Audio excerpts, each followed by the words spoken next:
Since September 11, 2001, American soldiers have been fighting a new battle in a new war, the war on terror.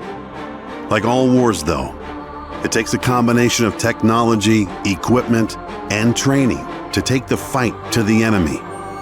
Technology, training, and equipment that you will see here in these highly acclaimed documentaries that have thrilled audiences all over the world.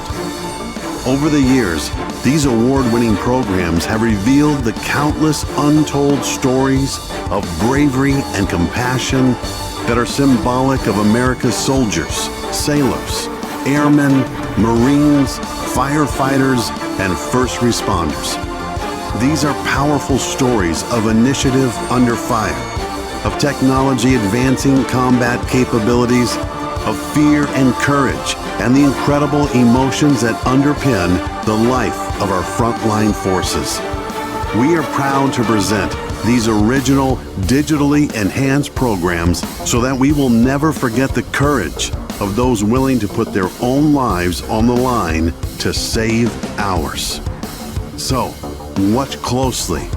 There are no do-overs in combat and no retakes in combat photography. What you are about to see are truly one-of-a-kind, never-to-be filmed-again scenes of military action that are riveting, up close, and unretouched. They are as relevant today as the day they were filmed. These are the untold stories of the challenge of flight.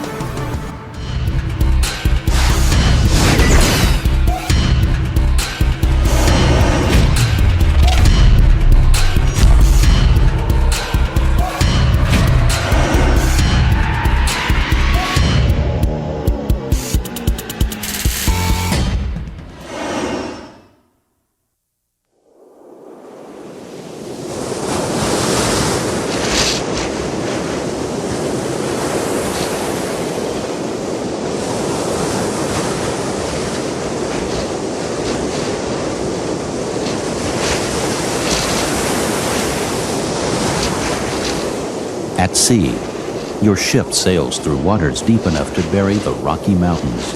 Waves swamp your bow. Compared to the vast ocean that surrounds you, you are insignificant. And yet you have thousands of lives on board and 70 of the world's most advanced fighter and attack aircraft. Were it not for these jets strapped almost unnaturally to your steel decks, your carrier would be nothing more than a seagoing hotel.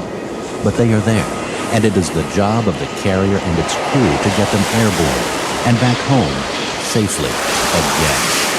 You hear about national security and power projection, but you deal with far more practical concerns. You make the carrier work. Why?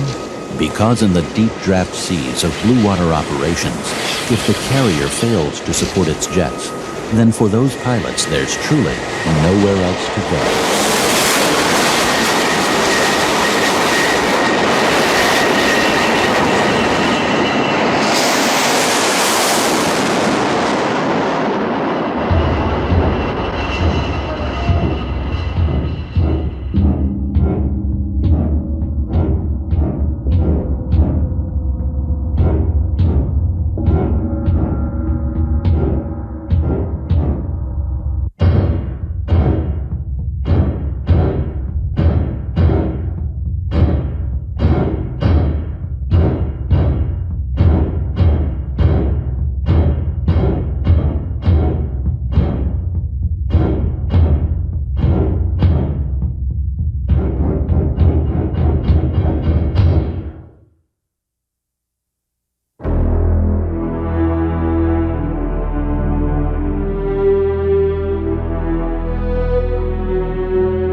The advent of the airplane was of immediate interest to military planners, but it was only in the seeing that there became true believers.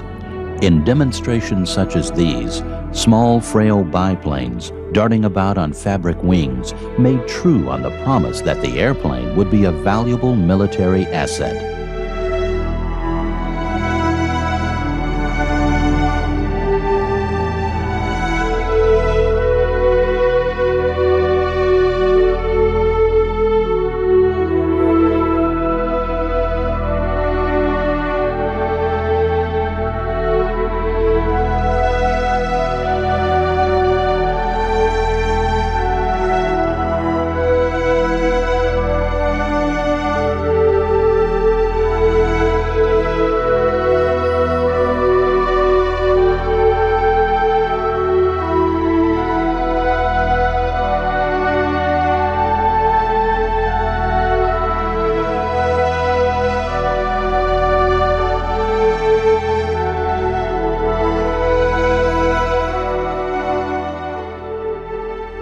A sudden appreciation for the war-making potential of an airplane spurred the Navy into action.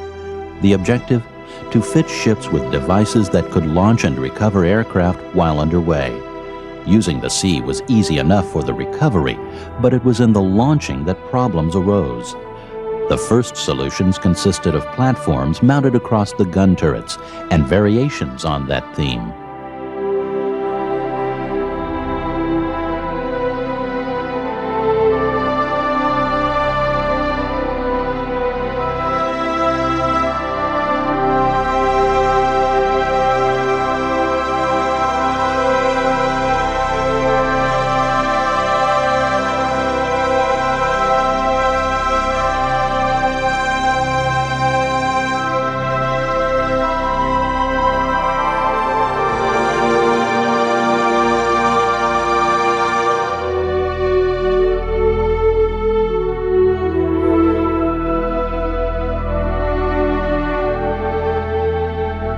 It was all too obvious that jury-rigged platforms and catapult tracks fell terribly short of the mark. Naval aviation had much more potential than this. The answer? A ship dedicated to carrying planes. She was called the Langley, and she would be followed by the Lexington and the Saratoga.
Their decks would become beehives of activity, and each flight, each success or mishap, would progressively lift the fog bank of confusion shrouding this uncharted but unquestionably vital effort to mate the airplane and the ship.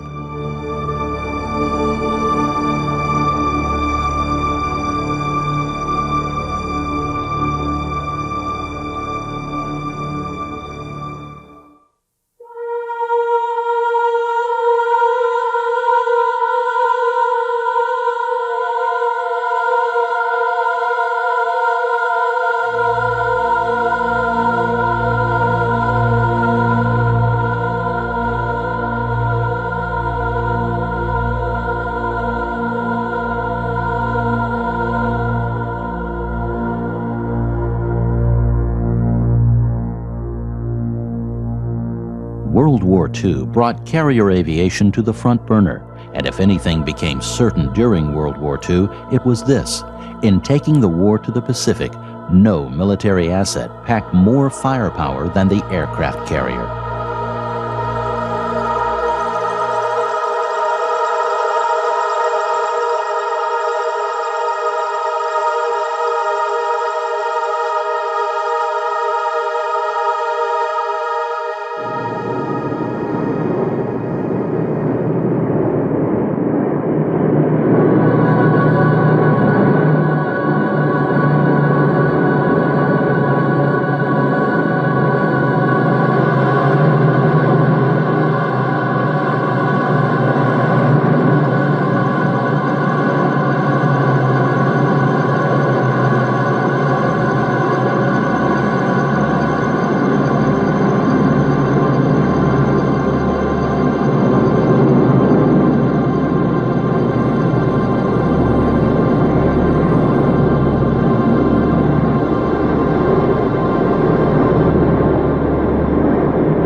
Carrier operations, though, posed tremendous challenges to the pilots.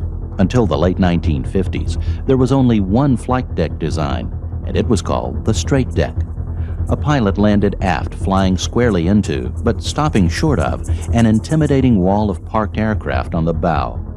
Furthermore, widespread use of the catapult was yet years off. All told, the straight deck layout left little room for error.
Just as the carrier was a key asset for naval strategists, killing the carrier was the enemy's highest priority.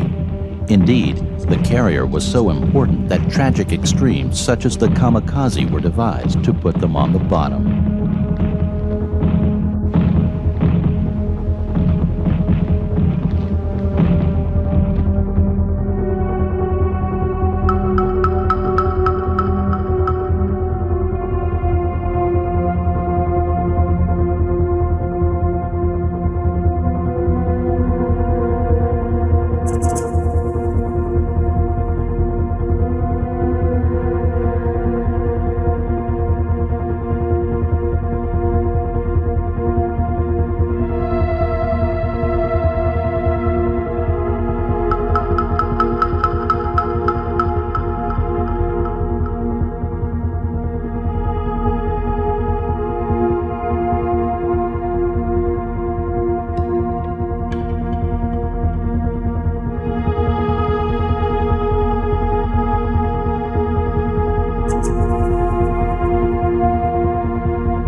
The USS Forrestal introduced the angled flight deck.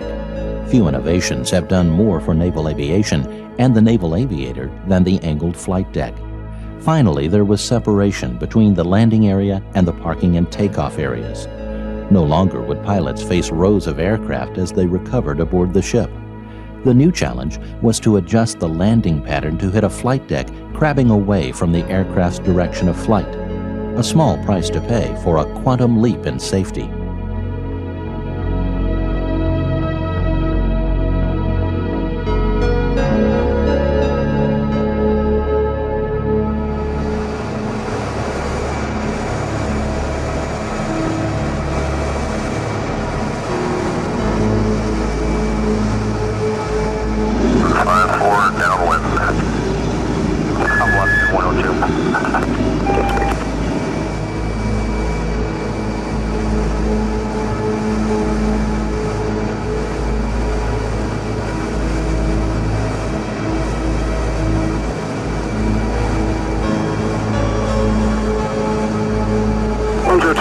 5 ball.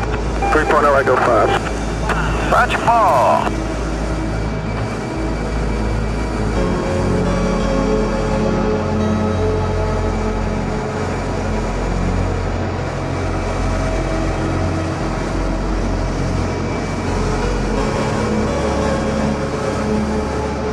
That burning. Little power.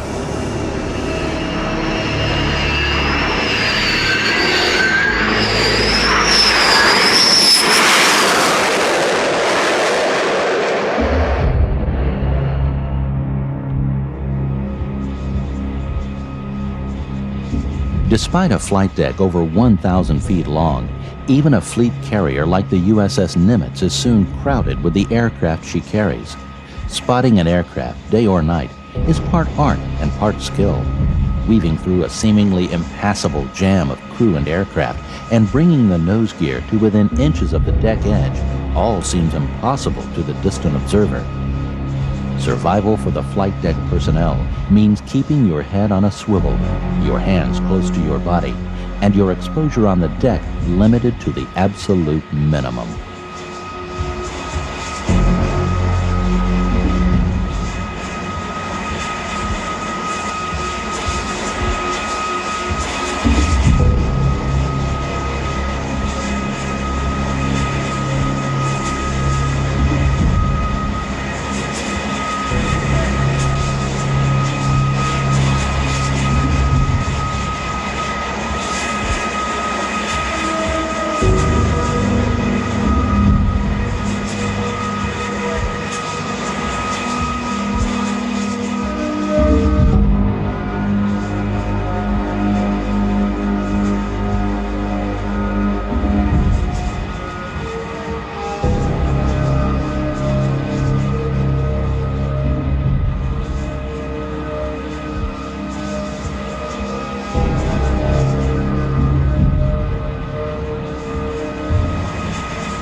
Sometimes deck capacity limits necessitate unpleasant extremes.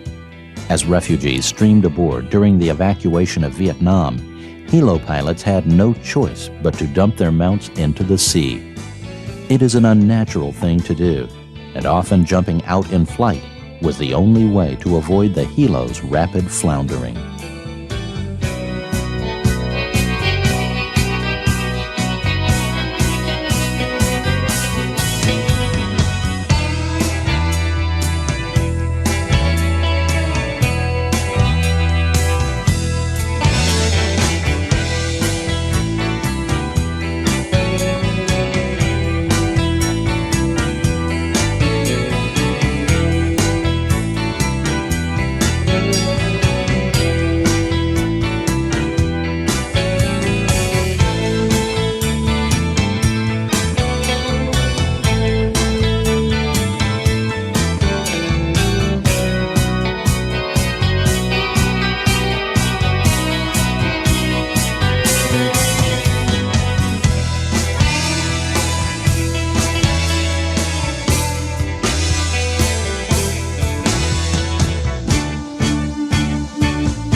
Most feared of all carrier disasters at sea is fire.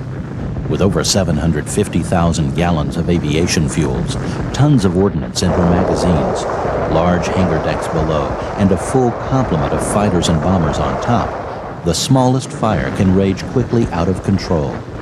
So it happened on the USS Forrestal. In 1967, while operating off Vietnam, An A-4 Skyhawk's engine flash ignited a Sidewinder under the wing of an F-4 Phantom, which fired broadside into the fuel tank of yet another A-4. Readied for airstrikes, mini-jets were spotted close together, fueled and armed, and a chain reaction was set into motion that would claim 164 lives, blow 7 holes into the flight deck, with flames burning down through 6 of the 10 decks below. Today's naval bombs now have heat-resistant jackets that delay cooking off long enough to dump them overboard.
As aircraft grew in size and weight, and with the advent of the jet, catapults grew in importance. Used just 40% of the time during World War II, today's fleet carrier has 4 cats and launches every aircraft she carries. Setting the pressure, though, is a vital job on deck and begins with extensive shore-based testing. At issue is this: what amount of pressure is enough to get an aircraft airborne without inducing a structural failure?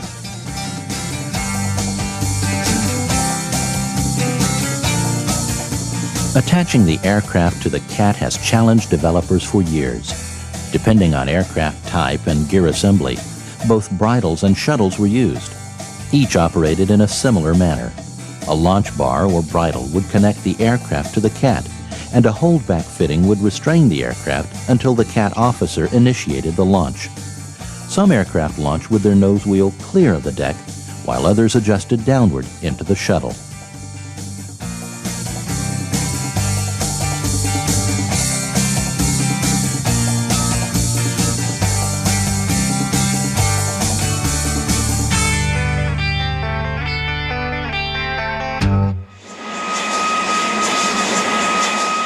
A naval aviator plans for the worst and briefs contingencies before each cat launch. A pilot likes nothing better than the sure feel of a solid cat stroke.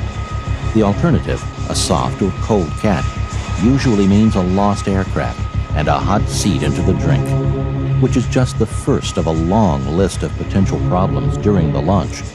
Locked flight controls, improper attitude, structural failures, and more contribute to cat launch mishaps.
Skyhawk ball, 2.6, Fox 2.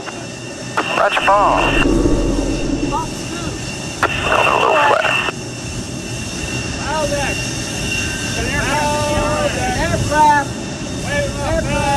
Foul deck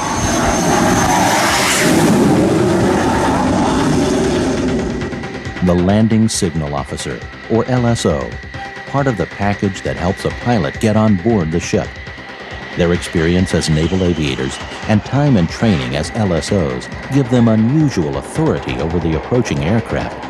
They give advisories for lineup, power, and altitude, and they give orders. The most important, wave off. And no matter what you flew, flying the wave off had challenges of its own.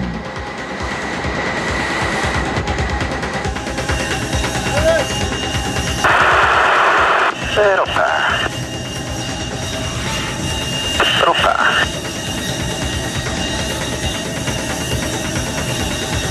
Power back on.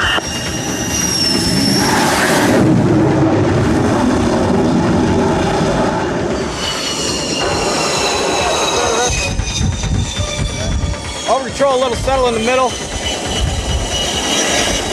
High and close.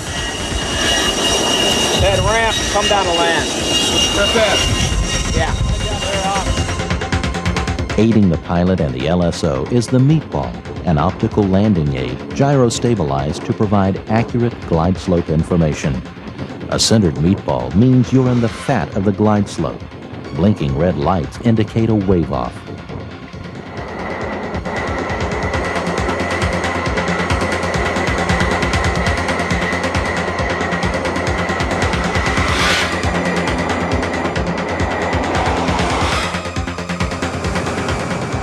Recoveries are a naval aviator's most challenging phase of flight. With steady seas and a bright sun, pilots will say they can cat and trap all day long.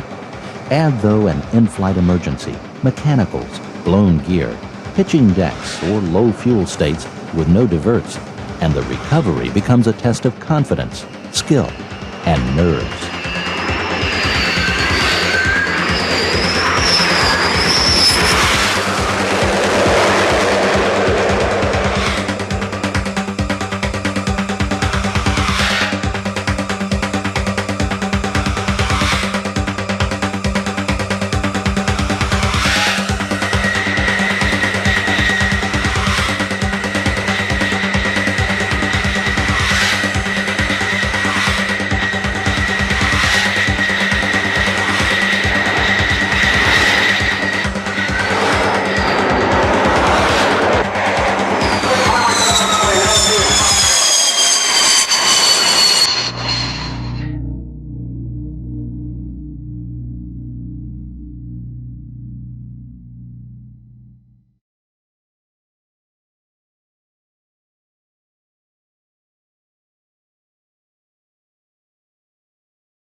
It has been said that no job is more hazardous than carrier air operations, and yet few Navy pilots would trade their seat for an F-15 or F-16. They know the men and women around them are trained as well as any people in the world.